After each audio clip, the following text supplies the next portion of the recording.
बटाट्यामध्ये फक्त ही एक गोष्ट मिसळा, तुमच्या घरातील पाली, कॉकरोच, माशा कायमच्या निघून जातील आणि कोणतंही केमिकल न वापरता एकदा करून बघा. याचा लाईव्ह रिझल्ट मी तुमच्यासोबत शेअर करणार आहे. कारण की हे असे किडे घरात आले की रोगराई पसरते, त्यामुळे त्यांना वेळेत घालवणं खूप गरजेचं आहे. त्यासाठी आपण घरातीलच काही वस्तू वापरून केमिकलयुक्त मिश्रण तयार करणार आहोत. ते आपल्याला काही नुकसानकारक नाही, पण आपल्या घरातील जे किडे जीवजंतू आहेत त्यांना घालवण्यासाठी 100% रिझल्ट याचा आहे. तर त्यासाठी आपण इथे घेणार आहोत एक बटाटा. बटाट्यावरची अशी थोडीशी वरची साल काढून घ्यायची अगोदर. त्यानंतर हा बटाटा घ्यायचा, त्याला अगोदर थोडंसं किसून काढायचं. असं मिश्रण किती कमी जास्त बनवायचं त्यानुसार बटाटा घ्यायचा आहे. तर मी इथे अर्धा बटाटा घेतलेला आहे. किसलेला पूर्ण बटाटा आपल्याला 1 ग्लास पाण्यामध्ये टाकायचा आहे. 1 ग्लास पाणी मी पातेल्यामध्ये घेतलेला आहे. त्या पातेल्यामध्येच त्याच पाण्यामध्ये हा बटाट्याचा किस मी टाकलेला आहे आणि त्याला आता चांगलं मिक्स करणार आहोत. आणि हो, तुम्ही हा व्हिडिओ कोणत्या गावातून किंवा कोणत्या शहरातून बघताय ते मला कमेंटमध्ये नक्की सांगा. आता बघा, आपल्याला इथे लागणार आहे तेजपत्त्याची ताजी फ्रेश पानं. अगदी त्याचा छान वास येत असेल अशीच, वास येत नसेल तर त्याचा काहीच फायदा होणार नाही. अशी 4 ते 5 पानं घ्यायची, त्याला बारीक तोडायचं किंवा तुम्ही कट सुद्धा करू शकता. इथे आपल्याला सरळ या पाण्यामध्ये टाकायची आहे. आता यानंतर आपल्याला लागणार आहे अद्रक, आलं. आल्याचा एक तुकडा मी घेतलेला आहे. आता तो आपल्याला किसून यामध्ये टाकायचा आहे. थोडंसं आलं टाकायचं, चांगलं किसून यामध्ये. बऱ्याच वेळेस काय होतं ना, घरगुती उपाय खूप फायदेशीर ठरतात, पण त्याची पूर्ण प्रोसेस जाणून घेणं खूप गरजेचं असतं.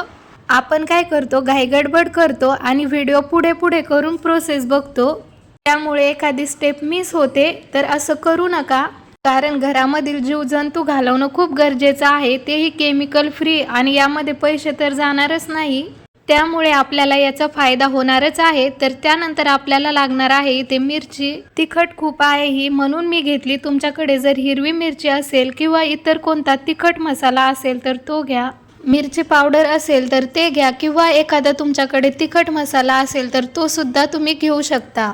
त्यानंतर हे चांगलं कट करून घ्यायचं बारीक, आणि कट केल्यानंतर मग हे चांगलं ढवळून घ्यायचं, मिक्स करून घ्यायचं. आणि त्यानंतर आपल्याला इथे लागणार आहे कांदा. तर कांद्याचा आतमधील भाग आपल्याला वापरायचा नाहीये, तर कांद्याचा जो पाचोळा आहे तर तो आपल्याला वापरायचा आहे. तो ओला असो किंवा वाळलेला, तर 2 कांद्यांचा पाचोळा मी इथे वापरणार आहे. बाकी तुमच्याकडे लसणाचा पाचोळा असेल तर दोन्ही करून अर्धा टाकलं तरी सुद्धा चालतं, किंवा दोन्हीपैकी एक जरी टाकलं तरी सुद्धा चालतं.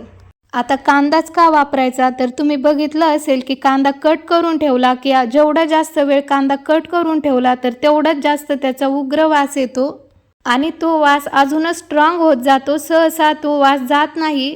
तर यासाठीच इथे आपल्याला कांदा वापरायचा आहे.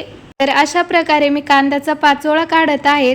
आणि जर एखाद्या वेळेस तुमच्याकडे जर कांद्याचा पाचोळा जर नसेलच किंवा लसणाचा, तर तुम्ही कांदा असा किसून टाकला तरी सुद्धा चालेल, जेणेकरून तुमचं काम होईल. तर याला असे ऑप्शन दिलेले आहे, जेणेकरून तुम्ही आत्ताच हे बनवू शकता. असं नको व्हायला की एखादी वस्तू नाही आणि तुम्ही बनवत नाहीये. आणि यानंतर आपल्याला इथे लागणार आहे लिंबू. कांद्याचा पाचोळा देखील मी पातेल्यामध्ये टाकला, त्याला चांगलं मिक्स करून घेतलं. अर्धे लिंबू कट करून मी यामध्ये टाकणार आहे. साली सगट टाकणार आहे, कारण की साल देखील आपल्याला इथे त्यामुळे सुद्धा भरपूर फायदा होतो. साल कट करून टाकली तरी सुद्धा चालतं. आणि आता तुम्ही इथे बघतच असाल की यामध्ये कोणतंही हार्ड केमिकल किंवा घरामध्ये एखादी वस्तू नाही, असं काहीच नाही. तर घरातल्याच वस्तूपासून बनवणार आहे आपण हे, आणि खूप याचा तुम्हाला फायदा देखील होणार आहे. यानंतर आपल्याला लागणार आहे 1 चमचा मीठ. खडे मीठ, साधं मीठ किंवा तुम्ही कोणतंही मीठ इथे वापरू शकता. यामध्ये टाकायचं मीठ आणि त्यानंतर 1 चमचा खायचा सोडा घ्यायचा. याऐवजी तुम्ही इनो सुद्धा वापरू शकता. याला ना रिॲक्शन आपल्याला यामध्ये ॲक्टिवेट करायचं आहे, त्यामुळे इथे खायचा सोडा टाकायचा. यामध्ये याला टाकायचं, चांगलं ढवळून घ्यायचं, मिक्स करून घ्यायचं. यामध्ये ना खायचा सोडा आणि लिंबू टाकलेला आहे, त्यामुळे हे असं फेसाळल्यासारखं होतं, बबल्स आल्यासारखं होतं. मिक्स करून घेतल्यानंतर याला आपल्याला झाकून ठेवायचं आहे. झाकून यासाठी की यामध्ये अजूनच रिॲक्शन क्रिएट होण्यासाठी, किंवा आपण जी वस्तू बनवलेली आहे ती अजून स्ट्रॉंग होण्यासाठी. याला झाकून ठेवायचं आहे. सगळ्या गोष्टी पाण्यामध्ये छान भिजल्या पाहिजे, मुरल्या पाहिजेत. तर यासाठी 2 पद्धती आहे. तुमच्याकडे जर वेळ असेल तर याला 2-3 तास झाकून ठेवा. रात्रभर ठेवलं तरी सुद्धा चालतं. आणि जर तुम्हाला हे इन्स्टंट बनवायचं असेल तर मग याला गॅसवरती चांगलं उकळून घ्या. अशा 2 पद्धती आहे. तुम्हाला जी सोपी वाटत असेल ती तुम्ही वापरू शकता. तर मी याला 2 ते 3 तास असंच झाकून ठेवलं होतं सेट होण्यासाठी. आणि त्यानंतर मग याला एका पातेल्यामध्ये गाळून घेतलं. ह्या पाण्याचा ना असा उग्र वास येत आहे. आपल्याला असं एवढं जास्त काही नाही की खूप घाण वास येत आहे, कारण की आपण यामध्ये लिंबू आणि खायचा सोडा टाकलेला आहे. त्यामुळे मला तरी हा वास चांगलाच वाटत आहे. पण काही दिवसानंतर थोडासा हा वास उग्र होतो आणि त्यामुळेच मग आपल्या घरातील पाल, मच्छर, कॉकरोच, माशा घालवण्यासाठी मदत होते. आता मी हे एका स्प्रे बॉटलमध्ये भरत आहे. स्प्रे बॉटलमध्ये यासाठी की हे वापरायला थोडंसं सोपं जातं. याला तुम्ही अजून एका पद्धतीने वापरू शकता. कापूस किंवा टिश्यू पेपर असेल तर तो घ्यायचा आणि त्याचे छोटे छोटे तुकडे करायचे आणि ते यामध्ये भिजवायचे आणि तुमच्या घरातील कान्याकोपऱ्यामध्ये ठेवून तुम्ही याचा फायदा घेऊ शकता. किंवा मग स्प्रे बॉटलमध्ये भरा आणि घरातील प्रत्येक कान्याकोपऱ्यामध्ये स्प्रे करा. डायरेक्ट भिंतीवरती स्प्रे करू नका, कारण की तुम्ही पाहिलं असेल की या पाण्याचा कलर थोडासा असा डल आहे, तो भिंतीला लागू शकतो. पण अशा ठिकाणी स्प्रे करायचा की आपण तो भाग नंतर पुसून घेऊ शकतो. आणि जर वाटलंच की डाग झालेला आहे तर तसं तर काही जास्त स्ट्रॉंग डाग होत नाही.